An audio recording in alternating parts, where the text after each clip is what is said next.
o primeiro ponto que a gente precisa falar sobre o jogo de ontem é que foi um Flamengo que reagiu ao primeiro gol, ao seu próprio gol, no caso, o gol que abriu o placar, de forma um pouquinho diferente, né? Se a gente viu em vários jogos o Flamengo fazer o primeiro gol, baixar um pouquinho para aproveitar o contra-ataque, ontem não, o Flamengo continuou pressionando em cima, o Flamengo fez uma pressão alta muito, muito boa, inclusive, eu até trouxe aqui uns números, uns dados, de roubadas de bola do Flamengo no campo de ataque na sequência dos últimos jogos. Eu vou até botar na tela aqui, que eu botei. Aqui.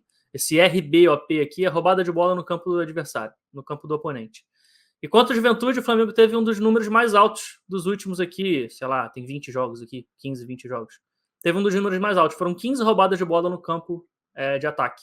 Se a gente for pegar, só contra o América Mineiro, no empate em 1-1, que o Flamengo teve mais roubadas de bola no campo de ataque do que esse jogo contra o Juventude.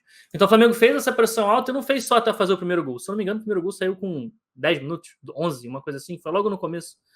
E depois do gol, o Flamengo continuou pressionando em cima, continuou subindo a marcação, continuou sendo dominante. E o que é mais curioso, na volta para o segundo tempo, o Flamengo não voltou também de novo, baixando o bloco para contra-atacar. O Flamengo voltou tentando controlar o jogo pela posse da bola. Inclusive, se a gente pegar as estatísticas de posse de bola, comparar o primeiro para o segundo tempo, o Flamengo teve mais posse de bola até no segundo tempo do que teve no primeiro.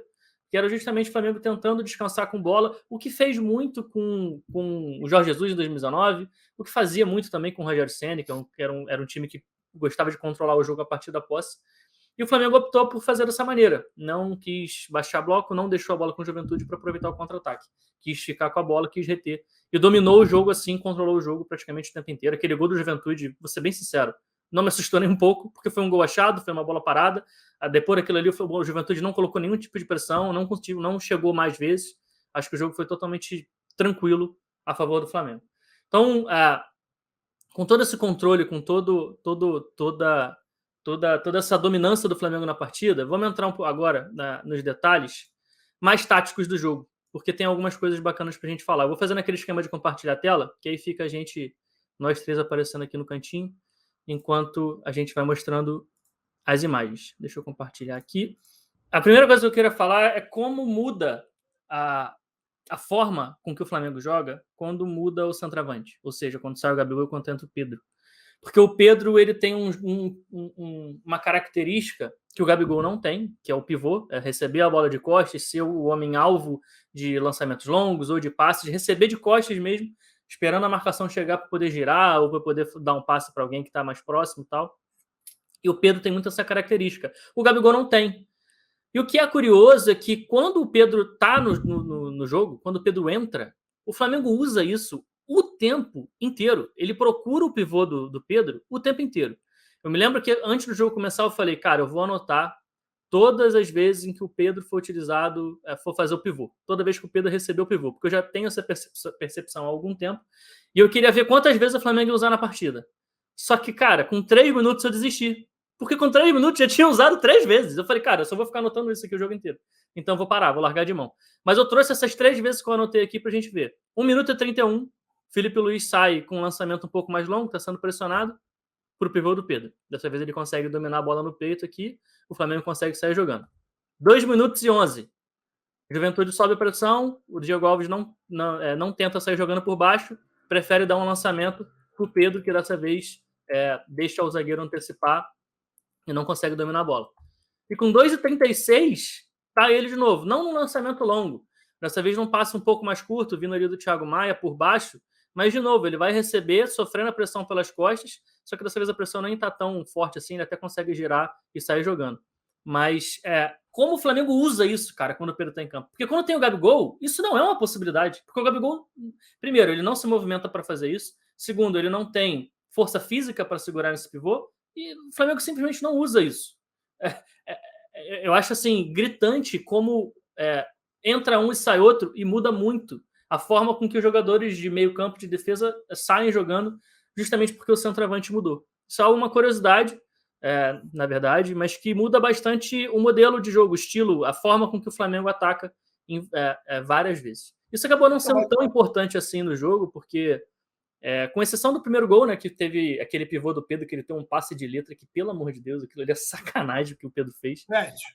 Diga. Mas aí, então, eu já vou te fazer a primeira pergunta. Manda. A gente pode considerar isso, então, um ponto positivo, porque é o seguinte, Pet. Um dos lances característicos também que o Flamengo, Diego Alves, e o Flamengo sempre tenta usar quando tá o Bruno Henrique em campo, é aquela casquinha de cabeça do Bruno Henrique para que ela sobre pro Arrascaeta iniciar uma jogada para encontrar o Gabigol fazendo o facão e pegar ali na cara do gol. Essa Sim. também é uma jogada clássica do Flamengo. Sim. Né? Quando o Flamengo se sente ali meio que pressionado, tentar uma bola pro Bruno Henrique, sempre ali do lado esquerdo, o Bruno Henrique raspa de cabeça para que essa bola sobre nos pés do Arrasca e ele possa tentar ali a jogada final, um passe vertical para o Arrascaeta. Então, Sim. Alan, posso entender que isso já é um ponto positivo de saber utilizar as características dos atletas que a gente tem em campo? Total, cara. Eu acho assim, por ter característica completamente diferente e ter essa característica do pivô,